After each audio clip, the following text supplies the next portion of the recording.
കോൺട്രാക്റ്റാണ് നമ്മളിന്ന് ഡിസ്കസ് ചെയ്യാനായിട്ട് പോകുന്നത്. അതിൽ ഹെഡ്ജിങ്ങുമായി ബന്ധപ്പെട്ടിട്ട് ലോങ് ഹെഡ്ജിങ് എന്താണ്, ഷോർട്ട് ഹെഡ്ജിങ് എന്താണ്, ഇംപെർഫെക്റ്റ് ഹെഡ്ജിങ് എന്താണെന്നുള്ളതൊക്കെ നമ്മൾ കഴിഞ്ഞ ക്ലാസ്സുകളിലായിട്ട് ഡിസ്കസ് ചെയ്തതാണ്. ഇന്നത്തെ ക്ലാസ്സിൽ നമ്മൾ ഡിസ്കസ് ചെയ്യാനായിട്ട് പോകുന്നത് ഹെഡ്ജിങ്ങുമായി ബന്ധപ്പെട്ട് വരുന്ന കുറേയധികം ടേംസാണ്. അതിൽ വരുന്ന പ്രോബ്ലംസൊക്കെയാണ് ഇന്ന് നമ്മൾ ഡിസ്കസ് ചെയ്യാനായിട്ട് പോകുന്നത്. Okay, so first of all hedge ratio. എന്താണ് ഹെഡ്ജ് റേഷ്യോ നോക്കാം. The hedge ratio is the number of future contract one should use to hedge a particular exposure in the spot market. Okay, നമുക്കറിയാം future കോൺട്രാക്റ്റുകൾ എടുക്കുന്നത് എന്താണ്, ഏതോ ഒരു റിസ്കിനെ hedge ചെയ്യുന്നതിന് വേണ്ടിയിട്ട്. ആ റിസ്ക് എന്ന് പറയുന്നത് എപ്പോഴും എന്തായിരിക്കും, പ്രൈസ് റിസ്ക് ആയിരിക്കും അല്ലേ. സോ പ്രൈസ് റിസ്കുകൾ അല്ലെങ്കിൽ ഫ്യൂച്ചറിലുണ്ടാകുന്ന പ്രൈസ് ഫ്ലക്ച്വേഷൻസിനെ എലിമിനേറ്റ് ചെയ്യുന്നതിന് വേണ്ടിയിട്ട് അല്ലെങ്കിൽ ഹെഡ്ജ് ചെയ്യുന്നതിന് വേണ്ടിയിട്ട് എടുക്കുന്ന കോൺട്രാക്റ്റുകളാണ് ഫ്യൂച്ചർ കോൺട്രാക്റ്റ് എന്ന് പറയുന്നത്. ഓക്കെ, സോ ഹെഡ്ജ് റേഷ്യോ എന്ന് പറഞ്ഞാൽ എന്താണ്, ഫ്യൂച്ചർ കോൺട്രാക്റ്റിൽ ഹെഡ്ജ് റേഷ്യോ എന്ന് പറയുകയാണെന്നുണ്ടെങ്കിൽ ഒരു പർട്ടിക്കുലർ റിസ്കിനെ എലിമിനേറ്റ് ചെയ്യുന്നതിന് വേണ്ടിയിട്ട് അല്ലെങ്കിൽ ഹെഡ്ജ് ചെയ്യുന്നതിന് വേണ്ടിയിട്ട് എടുക്കുന്ന ഫ്യൂച്ചർ കോൺട്രാക്റ്റിൻ്റെ നമ്പറിനെയാണ് ഹെഡ്ജ് റേഷ്യോ എന്ന് പറയുന്നത്. Okay, so it is the number of future contract that one should use to hedge a particular exposure in the spot market.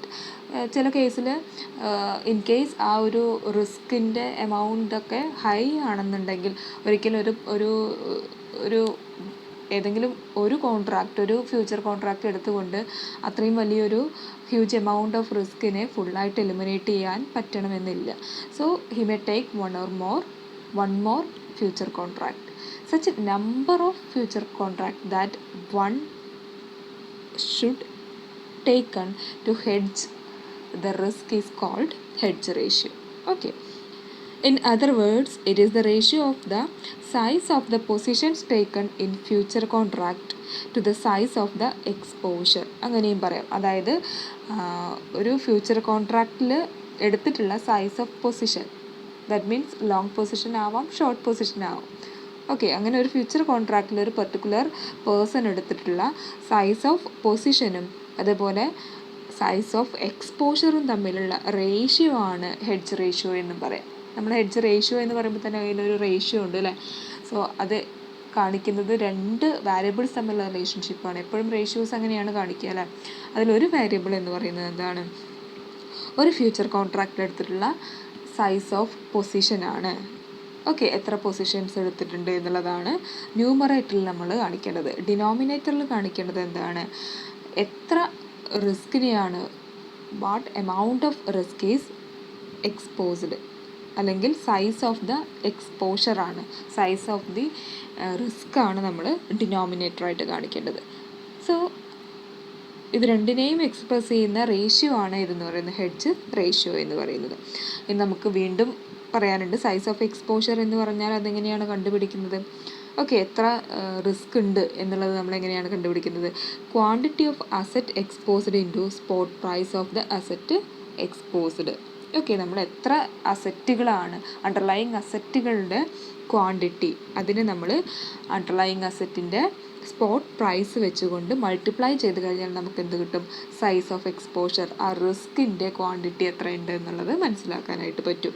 Okay, ഇനി സൈസ് ഓഫ് പൊസിഷൻ ടേക്കൺ എങ്ങനെയാണ് കണ്ടുപിടിക്കുന്നത്, size of position in futures equals to contract size into number of future contract. Okay, കോൺട്രാക്റ്റിൻ്റെ size, ഓരോ കോൺട്രാക്റ്റിനും ഓരോ size ഉണ്ടായിരിക്കും.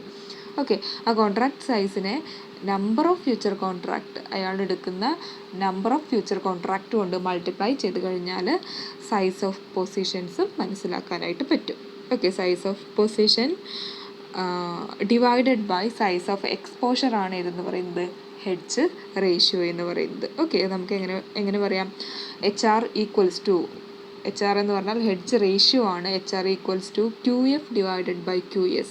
That is quantity of asset represented by future position divided by quantity of spot asset that is being hedged. Okay, ഇനി ഇത് വെച്ചിട്ടുള്ള ഒരു example ചെയ്യാം. അപ്പോൾ നമ്മളെപ്പോഴും ഫൈനലി നമ്മൾ ഓർത്ത് വെക്കേണ്ട ഒരു ഇക്വേഷൻ എന്ന് പറയുന്നത്, ഹെഡ്ജ് റേഷ്യോൻ്റെ ഇക്വേഷൻ എന്ന് പറയുന്നത് എന്താണ്, HR equals to QF divide by QS ആണ്. അതിൽ HR എന്ന് പറഞ്ഞാൽ ഹെഡ്ജ് റേഷ്യോ, QF എന്ന് പറഞ്ഞാൽ എന്താണ്, number of quantity of future position, quantity of asset represented by future positions, and QS എന്ന് പറഞ്ഞാൽ quantity of spot asset that is being hedged. Okay, so നമുക്ക് എന്താണ് ലോങ് സ്പോട്ട് മാർക്കറ്റിൽ നമ്മൾ എടുക്കുന്ന പൊസിഷൻസിൻ്റെയും അതുപോലെ ഫ്യൂച്ചർ മാർക്കറ്റിൽ എടുക്കുന്ന പൊസിഷൻ്റെയും ക്വാണ്ടിറ്റി തന്നു കഴിഞ്ഞാൽ, പൊസിഷൻ്റെ ക്വാണ്ടിറ്റി അല്ല, നമ്മളെടുക്കുന്ന കോൺട്രാക്റ്റിൻ്റെ ക്വാണ്ടിറ്റി, സ്പോട്ട് മാർക്കറ്റിലും ഫ്യൂച്ചർ മാർക്കറ്റിലും നമ്മളെടുക്കുന്ന ഫ്യൂച്ചർ മാർക്കറ്റിൽ നമ്മളെടുക്കുന്ന കോൺട്രാക്റ്റിൻ്റെ ക്വാണ്ടിറ്റി, അതുപോലെ സ്പോട്ട് മാർക്കറ്റിൽ നമ്മളെടുക്കുന്ന അസറ്റിൻ്റെ ക്വാണ്ടിറ്റിയും കിട്ടിക്കഴിഞ്ഞാൽ നമുക്ക് ഹെഡ്ജ് റേഷ്യോ കണ്ടുപിടിക്കാനായിട്ട് പറ്റും. ഓക്കെ, സോ ഒരു പ്രോബ്ലം സോൾവ് ചെയ്ത് നോക്കാം. അതിൽ തന്നിട്ടുള്ള ഡീറ്റെയിൽസ് ഇത്രയാണ്. Long position in spot 10,000 kilogram സിൽവറാണ്. അതായത് സ്പോട്ട് മാർക്കറ്റിൽ എടുത്തിട്ടുള്ള പൊസിഷൻ എന്ന് പറഞ്ഞാൽ ലോങ് പൊസിഷനാണ്. അതായത് സ്പോട്ട് മാർക്കറ്റിൽ ലോങ് പൊസിഷൻ എടുത്തിട്ടുള്ളത് 10,000 കിലോഗ്രാം സിൽവറിൻ്റെ മേലെയാണ്. അതേസമയം ലോങ് പൊസിഷൻ ഇൻ ഫ്യൂച്ചർ കോൺട്രാക്റ്റിൽ എത്രയാണ്? 7,500 കിലോഗ്രാം സിൽവറിൻ്റെ മേലെയാണ് ലോങ് പൊസിഷൻ എടുത്തിട്ടുള്ളത്. സോ ഇവിടെ എങ്ങനെയാണ് ഹെഡ്ജ് റേഷ്യോ കണ്ടുപിടിക്കുന്നത്? ഓക്കെ, സോ ഹെഡ്ജ് റേഷ്യോ കണ്ടുപിടിക്കുന്നത് QF ഡിവൈഡ് ബൈ QS ആണ് അല്ലേ.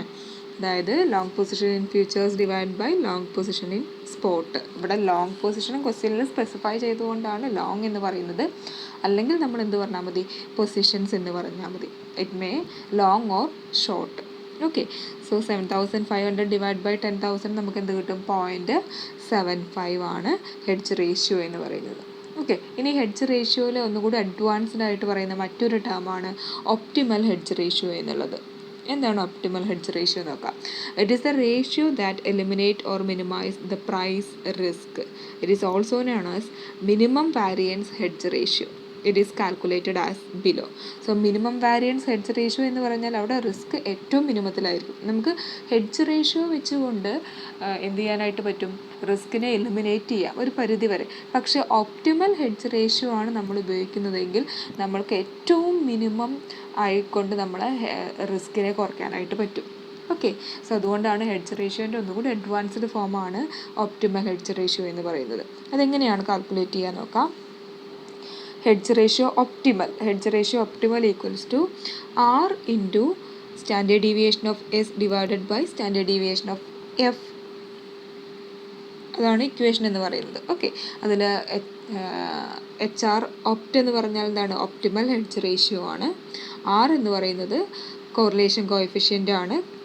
എന്തിൻ്റെ കോറിലേഷൻ കാണിക്കുന്നതാണ്? ഡെൽറ്റ എസിൻ്റെയും ഡെൽറ്റ എഫിൻ്റെയും കോറിലേഷൻ കാണിക്കുന്ന കോഎഫിഷ്യൻ്റ് ആണ് R എന്ന് പറയുന്നത്.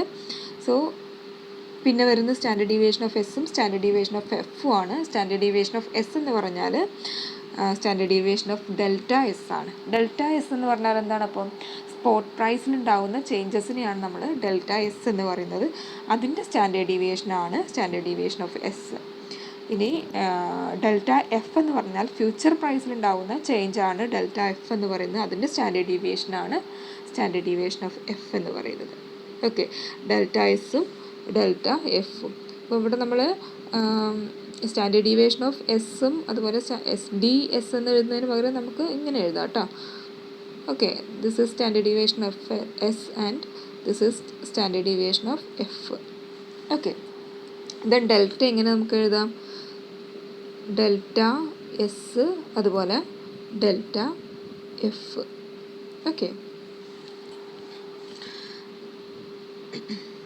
Okay, delta S change in spot price S ആണ് during a period of time equal to the life of the hedge. Then delta F എന്ന് പറയുന്നത് change in future price F during a period of time equal to the life of the hedge. Okay, ഇനി ഒരു question നോക്കാം. From the following data calculate optimal hedge ratio. Optimal hedge ratio കാണാനുള്ളൊരു question ആണ്. തന്നിട്ടുള്ളത് എന്തൊക്കെയാണ്? Correlation coefficient between delta S and delta F തന്നിട്ടുണ്ട് 0.93 ആണ്. Standard deviation of delta S തന്നിട്ടുണ്ട് 0.04 ആണ്. Standard deviation of delta F തന്നിട്ട് 0.06 ആണ്. സോ എങ്ങനെയാണ് നമ്മൾ ഒപ്റ്റിമൽ ഹെഡ്ജ് റേഷ്യോ കാൽക്കുലേറ്റ് ചെയ്യുന്നത്? ഇക്വേഷൻ എന്തായിരുന്നു? R into standard deviation of S into standard deviation of F അല്ലേ. Okay, standard deviation of S നമുക്ക് നേരിട്ട് തന്നിട്ടുണ്ട്. Standard deviation of delta S 0.04 ആണ്. Standard deviation of delta F 0.06 ആണ്. So ആറും തന്നിട്ടുണ്ട് 0.93. ഡെൽറ്റ എസും ഡെൽറ്റ എഫും തമ്മിലുള്ള കോറിലേഷൻ കോഎഫിഷ്യൻറ്റ് 0.93 തന്നിട്ടുണ്ട്. സോ നമുക്ക് ഡയറക്റ്റായിട്ട് ഒപ്റ്റിമൽ ഹെഡ്ജ് റേഷ്യോ കാണാനായിട്ട് പറ്റും. എങ്ങനെയാണ് 0.93 ഇൻറ്റു 0.04 ഡിവൈഡ് ബൈ 0.06 നമുക്ക് എത്ര കിട്ടും? 0.62 ആണ് ഒപ്റ്റിമൽ ഹെഡ്ജ് റേഷ്യോ എന്ന് പറയുന്നത്. ഓക്കെ, ദെൻ ഹെഡ്ജിങ് ഇഫക്റ്റീവ്നെസ് ആണ് നെക്സ്റ്റ് പറയുന്നത്. ഇഫക്റ്റീവ്നെസ് ഓഫ് ഹെഡ്ജിങ് എന്ന് പറഞ്ഞാൽ എന്താണ്? It is defined as the variance proportion eliminated by hedging ആണ്. സോ ഹെഡ്ജിങ് ഇഫക്റ്റീവ്നെസ് എന്ന് പറഞ്ഞാൽ ഇതിൻ്റെ വാരിയൻസ് കണ്ടാൽ മതി. നമ്മൾ സ്റ്റാൻഡേർഡ് ഡീവിയേഷൻ വെച്ചിട്ടാണ് നമ്മൾ ഒപ്റ്റിമൽ ഹെഡ്ജ് റേഷ്യോ കണ്ടതെങ്കിൽ, അതുപോലെ ഹെഡ്ജ് റേഷ്യോ കണ്ടതെങ്കിൽ അതിൻ്റെ വാരിയൻസ് എടുത്തുകൊണ്ടാണ് നമ്മൾ ഹെഡ്ജിങ് ഇഫക്റ്റീവ്നെസ് കാണുന്നത്. It is the variance proportion എന്നാണ് അതിന് പറയുന്നത്. Okay, it is the variance proportion. എങ്ങനെയാണ് അപ്പോൾ കാണുന്നത്? ആറിനെ നമ്മൾ സ്ക്വയർ ചെയ്യണം. R square into standard deviation square എന്ന് പറഞ്ഞാൽ വാരിയൻസ് ആണ്. Variance of F divided by variance of S ആണ്. ഇനി അത് വെച്ചിട്ടുള്ളൊരു പ്രോബ്ലം ചെയ്യാം. സോ ഇക്വേഷൻ മറക്കരുത്. R square into variance of F divide by variance of F divide by variance of S. Okay, ഒരു ക്വസ്റ്റ്യൻ ചെയ്യാം. On November 10 the spot price of jute is rupees 2,198 per 100 kilogram and the price of December jute futures with expiry on December 5 is rupees 2,276. The standard deviation of the spot price change is estimated as 260. The standard deviation of future price change is estimated as 248. The correlation coefficient between the spot price change and future price change is estimated to be 0.99. Calculate the hedge ratio and hedging effectiveness. Also interpret the result. എത്രയാണ്? So hedge ratio കാണണം, hedging ഇഫക്റ്റീവ്നെസ്സും കാണണം. Okay, എങ്ങനെയാണ് hedge ratio കാണുന്നത്? R into standard deviation of S divide by standard deviation of F കണ്ടാൽ മതി അല്ലേ? Okay, ഇവിടെ എത്രയാണ് നമുക്ക് ആറ് തന്നിട്ടുള്ളത്? 0.99 ആണ് കോറിലേഷൻ കോഎഫിഷ്യൻ്റെ വാല്യൂ വന്നിട്ടുള്ളത്. Then standard deviation of S എത്രയാണ് വന്നിട്ടുള്ളത്? 260 ആണ്. സ്റ്റാൻഡേർഡ് ഡീവിയേഷൻ ഓഫ് എഫ് തന്നിട്ടുള്ളത് 248 ആണ്. So hedge ratio 0.99 into 260 divide by 248 എത്ര കിട്ടും? 1.0379 കിട്ടും. ഓക്കെ, അതുകൊണ്ട് എന്താണ് ഇനി ഇൻ്റർപ്രറ്റ് ചെയ്യാനും കൂടി ഉണ്ട് അല്ലേ? ഇഫക്റ്റീവ്നെസ് കാണാനുണ്ട്. അതിന് മുന്നായിട്ട് നമുക്ക് ഹെഡ്ജ് റേഷ്യോനെ ഇൻ്റർപ്രറ്റ് ചെയ്യണം. അതായത് 1.0379 ആണ് ഹെഡ്ജ് റേഷ്യോ എന്ന് പറഞ്ഞാൽ, അതായത് ഒരു റുപ്പി റിസ്കിനെ ഹെഡ്ജ് ചെയ്യണം എന്നുണ്ടെങ്കിൽ 1.0379 ഫ്യൂച്ചറിന് വർത്തായിട്ടുള്ള ഫ്യൂച്ചർ കോൺട്രാക്റ്റുകൾ എടുക്കണം. അതാണ് അതുകൊണ്ട് മീൻ ചെയ്യുന്നത്. ഒന്നും കൂടി പറയാം. നമ്മൾ ഇവിടെ 1.0379 ആണ് ഹെഡ്ജ് റേഷ്യോ എന്ന് പറഞ്ഞാൽ അതിൻ്റെ മീനിങ് എന്ന് പറയുന്നത് റുപ്പി 1ൻ്റെ റിസ്കിനെ ഹെഡ്ജ് ചെയ്യണമെന്നുണ്ടെങ്കിൽ ആ പർട്ടിക്കുലർ പേഴ്സൺ എടുക്കേണ്ട ഫ്യൂച്ചറിൻ്റെ റുപ്പീസ് എന്ന് പറയുന്നത് എത്രയാണ്? 1.0379. 1.0379 ഈക്വൽ വർത്തുള്ള ഫ്യൂച്ചർ കോൺട്രാക്റ്റ് ഉപയോഗിച്ചുകൊണ്ട് മാത്രമേ അയാൾക്ക് റുപ്പി 1ൻ്റെ റിസ്കിനെ ഹെഡ്ജ് ചെയ്യാനായിട്ട് പറ്റുള്ളൂ. അതാണ് ഇവിടെ ഹെഡ്ജ് റേഷ്യോ 1.0379 കാണിക്കുന്നത്. നമ്മൾ ഓൾറെഡി അത് പറഞ്ഞു കഴിഞ്ഞു. എന്താണ് ഹെഡ്ജ് റേഷ്യോ എന്ന് പറഞ്ഞാൽ ഈ രണ്ട് വേരിയബിൾസ് തമ്മിലുള്ള റിലേഷൻഷിപ്പായിരുന്നു. അതായത് ഒരാളുടെ റിസ്കിൻ്റെ ക്വാണ്ടിറ്റിയും അയാളെടുക്കുന്ന ഫ്യൂച്ചർ കോൺട്രാക്റ്റിൻ്റെ ക്വാണ്ടിറ്റിയും തമ്മിലുള്ള റിലേഷൻഷിപ്പാണ് ഹെഡ്ജ് റേഷ്യോ കാണിക്കുന്നതെന്ന് പറഞ്ഞു. സോ അതുതന്നെയാണ് ഇവിടെ നമ്മൾ ഇൻ്റർപ്രിട്ടേഷനിലും പറയുന്നത്. ഓക്കെ, ഇനി സ്റ്റോക്ക് ഇൻഡെക്സ് ഫ്യൂച്ചേഴ്സിനെ പറ്റി പറയുന്നതിന് മുൻപായിട്ട് നമുക്ക് പറയാനുള്ളത് ഓപ്പൺ ഇൻട്രസ്റ്റ് ആണ്. ഓപ്പൺ ഇൻട്രസ്റ്റ് നമ്മൾ ഓൾറെഡി ഒരു ക്ലാസ്സിൽ ഡിസ്കസ് ചെയ്തതാണ്. ഇവിടെ നമ്മൾ ഒന്നുകൂടി പ്രോബ്ലംസ് ഒക്കെ വെച്ചുകൊണ്ട് ഒന്നുകൂടി ഡീറ്റെയിൽഡ് ആയിട്ട് ഡിസ്കസ് ചെയ്യാൻ പോവുകയാണ്. സോ ഓപ്പൺ ഇൻട്രസ്റ്റ് എന്ന് പറഞ്ഞാൽ it refers to the total number of futures and option contract outstanding at the close of the previous day trading. Okay. So previous day ട്രേഡിങ്ങിൽ ക്ലോസ് ചെയ്യാതെ കിടക്കുന്ന ഫ്യൂച്ചർ അല്ലെങ്കിൽ option കോൺട്രാക്റ്റിൻ്റെ നമ്പറിനെയാണ് നമ്മൾ എന്തെന്ന് പറയുന്നത്, ഓപ്പൺ ഇൻട്രസ്റ്റ് എന്ന് പറയുന്നത്. Okay. In other words, it is a total number of future and or option contract that are not closed on a particular day. It is the sum of all positions or all long position or all short position. So എങ്ങനെയാണ് open interest calculate ചെയ്യുന്നത്?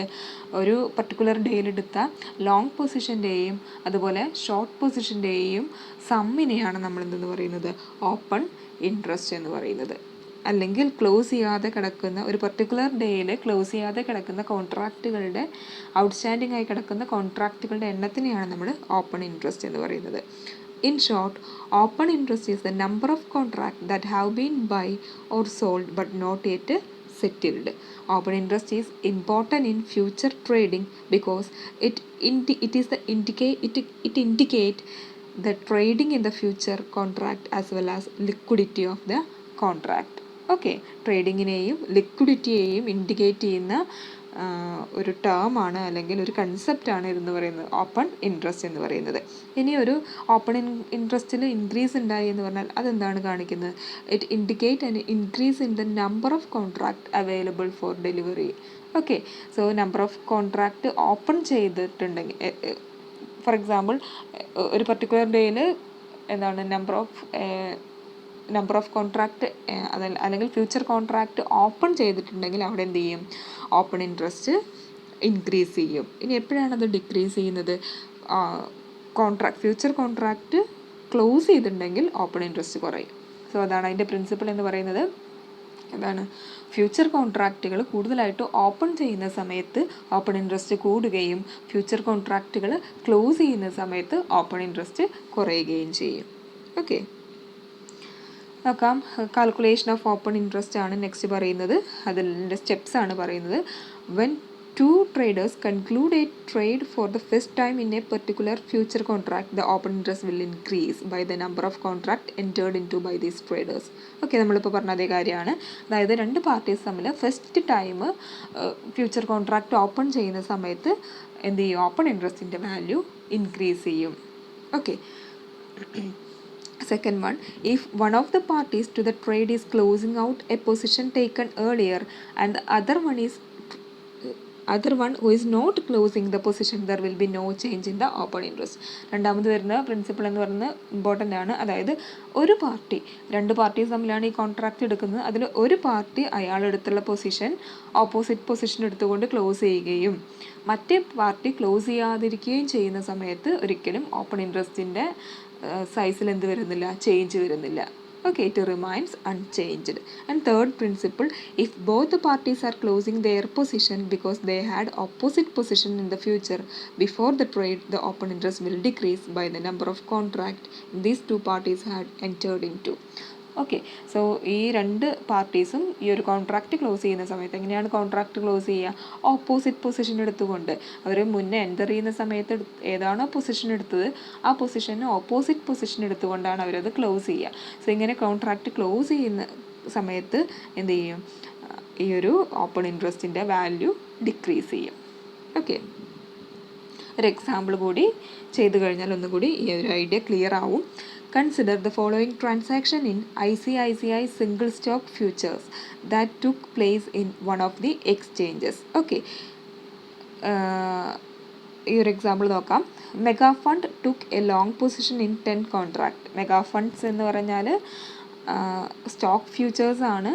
So എന്താണ്, അത് ഒരു particular person ആയിട്ട് assume ചെയ്യാം. Mega fund took A long position in 10 contract. Okay, then mini fund took long position in 12 contract. Ram took short position in 7 contract and inter fund took short position in 15 contract. So 4 persons ആണ് അവരെടുത്ത പൊസിഷൻസിൻ്റെ എണ്ണം കൂടി not ചെയ്ത് വെക്കുക. എത്രയൊക്കെയാണ്? Mega fund എടുത്തിട്ടുള്ളത് long പൊസിഷനാണ്. Long position എടുക്കുക എന്ന് പറഞ്ഞാൽ by ചെയ്യലാണ്. സോ അയാളെടുത്ത ലോങ് പൊസിഷൻ്റെ എണ്ണം 10 ആണ്. മിനി ഫണ്ട് എടുത്തിട്ടുള്ള ലോങ് പൊസിഷൻ്റെ എണ്ണം 12 ആണ്. സോ മെഗാ ഫണ്ടും മിനി ഫണ്ടും എടുത്തിട്ടുള്ളത് ലോങ് പൊസിഷനാണ് 10 ആൻഡ് 12 ഈച്ച് അല്ലേ. ദെൻ റാം എടുത്തിട്ടുള്ളത് ഷോർട്ട് പൊസിഷനാണ്, എണ്ണം എത്രയാണ്? 7 ആണ്. ദെൻ നെക്സ്റ്റ് ഇൻ്റർ ഫണ്ട് എടുത്തിട്ടുള്ളത് ഷോർട്ട് പൊസിഷനാണ്, എണ്ണം 15. സോ ശ്രദ്ധിക്കുക, മെഗാ ഫണ്ടും മിനി ഫണ്ടും എടുത്തിട്ടുള്ളത് ലോങ് പൊസിഷനാണ്, റാമും ഇൻ്റർ ഫണ്ടും എടുത്തിട്ടുള്ളത് ഷോർട്ട് പൊസിഷനാണ്. അതിൻ്റെ എണ്ണവും നോക്കുക. ഓക്കെ, ഇനി ജാനുവരി 3 എന്താണ് സംഭവിക്കുന്നത്? ഇത് ഇപ്പോൾ പറഞ്ഞ കേസ് ജാനുവരി 2 ഇവർ ഇത്തരത്തിൽ കോൺട്രാക്റ്റിലേക്ക് എൻറ്റർ ചെയ്യുന്നത്. ജാനുവരി 3 എന്താണ് സംഭവിക്കുന്നത്? മെഗാ ഫണ്ട് 5 കോൺട്രാക്റ്റിൻ്റെ മേലെ ഒരു ഷോർട്ട് പൊസിഷൻ എടുക്കുന്നു. That is, mega fund took a short position in 5 contract. Mini fund took a long position in 8 contract. RAM took a long position in 3 contract and inter fund took a short position in 6 contract. ശ്രദ്ധിക്കുക, ജനുവരി 3 സംഭവിക്കുന്നത് mega fund 5 കോൺട്രാക്റ്റിന് മേലെ short position എടുക്കുന്നു. Mini fund 8 കോൺട്രാക്റ്റിന് മേലെ long position എടുക്കുന്നു. റാം 3 കോൺട്രാക്റ്റിൻ്റെ മേലെ long position എടുക്കുന്നു. ഇൻ്റർ fund 6 കോൺട്രാക്റ്റിന് മേലെ short position എടുക്കുന്നു. ഇനി ഒരു ദിവസത്തെ കൂടി തന്നിട്ടുണ്ട്. ജനുവരി 4 mega fund took A short position in 10 contract, mini fund took A short position in 5 contract, Ram took A long position in 8 contract and inter fund took A long position in 7 contract. Calculate the open interest. ഇത്രയാണ് question തന്നിട്ടുള്ളത്. So നമുക്ക് open interest calculate ചെയ്യണമെന്നുണ്ടെങ്കിൽ ഒരു ദിവസം എടുത്തിട്ടുള്ള ഈ traders ഈ ഒരു ട്രേഡ് ഓപ്പൺ ചെയ്യുന്നത് എന്നാണ് ജനുവരി 2 സോ ജനുവരി 2 ഓപ്പൺ ഇൻട്രസ്റ്റ് എന്ന് പറഞ്ഞാൽ ഈ പർട്ടിക്കുലർ പേഴ്സൺസ് എടുത്തിട്ടുള്ള ലോങ് പൊസിഷൻ്റെയും ഷോർട്ട് പൊസിഷൻസിൻ്റെയും എണ്ണമാണ്. ഓക്കെ, അതിൽ നമ്മൾ നോക്കുന്ന സമയത്ത് മെഗാ ഫണ്ടും മിനി ഫണ്ടും എടുത്തിട്ടുള്ളത് ലോങ് പൊസിഷനാണ്. എത്രയാണ് എണ്ണം എന്ന് പറയുന്നത്? 10ഉം 12. സോ ടോട്ടൽ ലോങ് പൊസിഷൻ എന്ന് പറയുന്നത് 22 ആണ്. ഇനി റാമും ഇൻ്റർ ഫണ്ടും എടുത്തിട്ടുള്ളത് ഷോർട്ട് പൊസിഷനാണ്. അതിൻ്റെ എണ്ണം നോക്കാം. 7ഉം 15ഉം ആണ് ഷോർട്ട് പൊസിഷൻ്റെ എണ്ണം എന്ന് പറയുന്നത്. ദാറ്റ് ഈസ് 22 ഷോർട്ട് പൊസിഷനും 22 ലോങ് പൊസിഷനുമാണ് എടുത്തിട്ടുള്ളത്. സോ ടോട്ടൽ ഓപ്പൺ ഇൻട്രസ്റ്റ് എന്ന് പറയുന്നത് എത്രയാണ്? 22 കോൺട്രാക്റ്റ് ആണ്. ഓക്കെ, നോക്കാം. ജനുവരി 2 കേസാണ് നമ്മളിപ്പോൾ പറഞ്ഞത്. മെഗാ ഫണ്ടിൻ്റെ 10ഉം മിനി ഫണ്ടിൻ്റെ 12ഉം കൂടി 22 കോൺട്രാക്റ്റ്. ദെൻ അന്നെടുത്തുള്ള ഷോർട്ട് പൊസിഷൻ റാം 7 കോൺട്രാക്റ്റും ഇൻ്റർ ഫണ്ട് 15 കോൺട്രാക്റ്റിന് മേലെയും ഷോർട്ട് പൊസിഷൻ എടുത്തു. So total number of short position 22 contract ആണ്. സോ 22 കോൺട്രാക്റ്റിൻ്റെ മേലെ ലോങ് പൊസിഷനും ഷോർട്ട് പൊസിഷനും വന്നു എന്ന് പറഞ്ഞാൽ അതിൻ്റെ മീനിങ് എന്താണ്? ഓപ്പൺ ഇൻട്രസ്റ്റ് എന്ന് പറയുന്നത് ഈക്വൽ ടു 22 കോൺട്രാക്റ്റ് ആണ്. ഇനി ജാനുവരി 3 ഓപ്പൺ ഇൻട്രസ്റ്റിൻ്റെ എണ്ണം കണ്ടുപിടിക്കണം. അവിടെ നമ്മൾ നോക്കുന്ന സമയത്ത് എത്ര ലോങ് പൊസിഷനാണ് വരുന്നത് നോക്കാം. ജാനുവരി 3 മെഗാ ഫണ്ട് 5 കോൺട്രാക്റ്റിൻ്റെ മേലെ ഷോർട്ട് പൊസിഷൻ, മിനി ഫണ്ട് 8 കോൺട്രാക്റ്റിന് മേലെ ലോങ് പൊസിഷൻ, ദെൻ റാം 3 കോൺട്രാക്റ്റിന് മേലെ long position. So total number of long position 8 + 3 ആണ്. അതുപോലെ total number of short position 5 + 6 ആണ്. സോ അവിടെ 11 കോൺട്രാക്റ്റിന് മേലെ ഷോർട്ടും ലോങ്ങും വരുന്നുണ്ട്. പക്ഷേ ഇവിടെ ഉള്ളൊരു പ്രോബ്ലം എന്ന് പറഞ്ഞാൽ ഓൾറെഡി ജാനുവരി 2 ഈ പർട്ടിക്കുലർ പാർട്ടീസ് എൻ്റർ ചെയ്തുള്ള കോൺട്രാക്റ്റുകളുണ്ട്. സോ ആ കോൺട്രാക്റ്റിൻ്റെ മേലെ തന്നെ അത് ചില പാർട്ടീസ് അത് ക്ലോസ് ചെയ്യുന്നുമുണ്ട്. ഓക്കെ, സോ നമ്മളിവിടെ ഓരോ ഇൻഡിവിജ്വൽ കേസ് വെച്ചുകൊണ്ട് അനലൈസ് ചെയ്താൽ മാത്രമേ ഈ ഒരു കേസിൽ നമുക്ക് ഓപ്പൺ ഇൻട്രസ്റ്റ് കണ്ടുപിടിക്കാനായിട്ട് പറ്റുള്ളൂ. സോ എങ്ങനെയാണ് നമുക്ക് ഓരോരുത്തരുടെ ആയിട്ട് സെപ്പറേറ്റ് ആയിട്ട് കാൽക്കുലേറ്റ് ചെയ്യാം. മെഗാ ഫണ്ട് എടുത്തിട്ടുള്ള പൊസിഷൻസ് നോക്കാം. മെഗാ ഫണ്ട് ജാനുവരി 2 എടുത്തുള്ള പൊസിഷൻ എന്ന് പറയുന്നത് എന്താണ്? 10 കോൺട്രാക്റ്റിൻ്റെ മേലെ ലോങ് പൊസിഷനും 5 കോൺട്രാക്റ്റിൻ്റെ മേലെ ഷോർട്ട് പൊസിഷനുമാണ് എടുത്തിട്ടുള്ളത്. സോ അയാളുടെ നെറ്റ് പൊസിഷൻ എന്ന് പറയുന്നത് 10 കോൺട്രാക്റ്റിന് മേലെ ലോങ്ങും 5 കോൺട്രാക്റ്റിന് മേലെ ഷോർട്ടും എടുത്തു എന്ന് പറഞ്ഞാൽ എന്താണ്? അതായത് 5 കോൺട്രാക്റ്റുകൾ ക്യാൻസലാക്കി ഓപ്പോസിറ്റ് പൊസിഷൻ എടുത്തുകൊണ്ട് ടോട്ടൽ 10 ലോങ് പൊസിഷൻ എടുത്തതിൽ 5 കോൺട്രാക്റ്റിൻ്റെ മേലെ ഷോർട്ട് പൊസിഷൻ എടുത്തുകൊണ്ട് അയാൾ 5 കോൺട്രാക്റ്റ് ക്യാൻസൽ ചെയ്തു. സോ നെറ്റ് പൊസിഷൻ എന്ന് പറയുന്നത് എത്രയാണ്? 5 ലോങ് കോൺട്രാക്റ്റാണ് അവിടെ റിമൈനിങ് ആയിട്ടുള്ളത്, അല്ലെങ്കിൽ 5 കോൺട്രാക്റ്റിൻ്റെ മേലെ ലോങ് പൊസിഷനാണ് അവിടെ റിമൈനിങ് ആയിട്ടുള്ളത്. ഓക്കെ, ഇനി ഇത് ആരുടെ കേസാണ്? മെഗാ ഫണ്ടിൻ്റെ കേസാണ്. മിനി ഫണ്ടിൻ്റെ കേസ് നോക്കാം. ജാനുവരി 2 അയാൾ 12 കോൺട്രാക്റ്റിന് മേലെ ലോങ് പൊസിഷൻ എടുത്തു. ജാനുവരി 3 അയാൾ 8 കോൺട്രാക്റ്റിന് മേലെ ലോങ് പൊസിഷൻ എടുത്തു. സോ ടോട്ടൽ അയാളെടുത്ത ലോങ് പൊസിഷൻ്റെ എണ്ണം എന്ന് പറയുന്നത് 20 എത്രയാണ്? 20 കോൺട്രാക്റ്റിന് മേലെ അയാൾ എന്തെടുത്തിട്ടുണ്ട്? ലോങ് പൊസിഷൻ എടുത്തിട്ടുണ്ട്. ഇനി റാമിൻ്റെ കേസ് നോക്കാം. ജനുവരി 2-ന് അയാൾ 7 കോൺട്രാക്റ്റിന് മേലെ ഷോർട്ടും 3 കോൺട്രാക്റ്റിന് മേലെ ലോങ് കൊടുത്തു. അതായത് 7 കോൺട്രാക്റ്റിന് മേലെ ഷോർട്ട് എടുത്തു, അതിൽ 3 അയാൾ ലോങ് പൊസിഷൻ എടുത്തുകൊണ്ട് ക്യാൻസൽ ചെയ്തു അല്ലെങ്കിൽ സെറ്റിൽ ചെയ്തു. ബാക്കി 4 കോൺട്രാക്റ്റിന് മേലെ ഷോർട്ട് പൊസിഷൻ ബാക്കി നിൽക്കുന്നുണ്ട്. സോ അയാളുടെ നെറ്റ് പൊസിഷൻ എന്ന് പറയുന്നത് 4 ഷോർട്ട് കോൺട്രാക്റ്റുകളാണ്. ഓക്കെ, ഇനി ഇൻ്റർ ഫണ്ടിൻ്റെ കേസ് കൂടി നോക്കാം. ജനുവരി 2-ന് അയാൾ 15 കോൺട്രാക്റ്റിന് മേലെ ഷോർട്ട് പൊസിഷൻ എടുക്കുന്നു. ജനുവരി 3-ൽ അയാൾ 6 കോൺട്രാക്റ്റിന് മേലെ ഷോർട്ട് പൊസിഷൻ എടുക്കുന്നു. അതായത് സോ അയാൾ ടോട്ടൽ എടുക്കുന്ന ഷോർട്ട് പൊസിഷൻ്റെ എണ്ണം എന്ന് പറയുന്നത് 21 ആണ്. ഓക്കെ, സോ ഇവിടെ നമ്മൾ ശ്രദ്ധിക്കുക, 21 കോൺട്രാക്റ്റിന് മേലെ ഇൻ്റർ ഫണ്ട് എന്തെടുക്കുന്നുണ്ട്? ഷോർട്ട് പൊസിഷൻ എടുക്കുന്നുണ്ട്. അതുപോലെ 4 കോൺട്രാക്റ്റിൻ്റെ മേലെ റാം ഷോർട്ട് പൊസിഷൻ എടുക്കുന്നുണ്ട്. So total number of short position എന്ന് പറയുന്നത് 21 + 4 എത്രയാണ്? 21 + 4 25 ആണ്. അതുപോലെ നമ്മൾ ലോങ് നോക്കുന്ന സമയത്ത് എന്താണ് ഇവിടെ 5 കോൺട്രാക്റ്റിൻ്റെ മേലെ മെഗാ ഫണ്ട് എന്തെടുക്കുന്നുണ്ട്? ലോങ് എടുക്കുന്നുണ്ട്. അതുപോലെ 20 കോൺട്രാക്റ്റിൻ്റെ മേലെ മിനി ഫണ്ട് എന്തെടുക്കുന്നുണ്ട്? ലോങ് എടുക്കുന്നുണ്ട്. So total number of long position എന്ന് പറയുന്നത് 20 + 5 എത്രയാണ്? 25 ആണ്. സോ ജാനുവരി 3-ലെ ഓപ്പൺ ഇൻട്രസ്റ്റ് എന്ന് പറയുന്നത് എത്രയാണ്? ജാനുവരി 2-ലെ ഓപ്പൺ ഇൻട്രസ്റ്റ് എന്ന് പറയുന്നത് 25 കോൺട്രാക്റ്റ് ആണ്. ഓക്കെ, ഇത്രയാണ് ഈ ഒരു പ്രോബ്ലത്തിൽ ചെയ്യാനുള്ളത്. നമ്മൾ എന്താണ് ഇപ്പോൾ ചെയ്തത്? ഓപ്പൺ ഇൻട്രസ്റ്റിൻ്റെ കാൽക്കുലേഷനാണ് ചെയ്തത്. നമ്മൾ എന്താണ് ആദ്യം എത്ര കോൺട്രാക്റ്റുകളാണ് ലോങ് പൊസിഷൻ്റെയും ഷോർട്ട് പൊസിഷൻ്റെയും എണ്ണം കണ്ടുപിടിച്ചു. ദെൻ നെക്സ്റ്റ് ഡേയിൽ അതിൽ ചിലത് ക്ലോസ് ചെയ്യുന്നുണ്ട്. സോ അത് വെച്ചിട്ട് ഇൻഡിവിജ്വൽ കേസ് വെച്ചുകൊണ്ട് നമ്മൾ എന്ത് ചെയ്തു? ആ ഓപ്പൺ ഇൻട്രസ്റ്റ് എത്രയുണ്ടെന്നുള്ളത് റീകാൽക്കുലേറ്റ് ചെയ്തു. റീകാൽക്കുലേറ്റ് ചെയ്തുള്ള എമൗണ്ടാണ് ആക്ച്വൽ ഓപ്പൺ ഇൻട്രസ്റ്റ് എന്ന് പറയുന്നത്. സോ അത്രയാണ് ഇന്നത്തെ വീഡിയോയിൽ നമ്മൾ ഡിസ്കസ് ചെയ്യുന്നത്. ബാക്കി നെക്സ്റ്റ് വീഡിയോയിൽ ഡിസ്കസ് ചെയ്യാം. എന്തെങ്കിലും ഡൗട്ട് ഉണ്ടെങ്കിൽ അത് ചോദിച്ച് ക്ലാരിഫൈ ചെയ്യാം. Okay, thank you.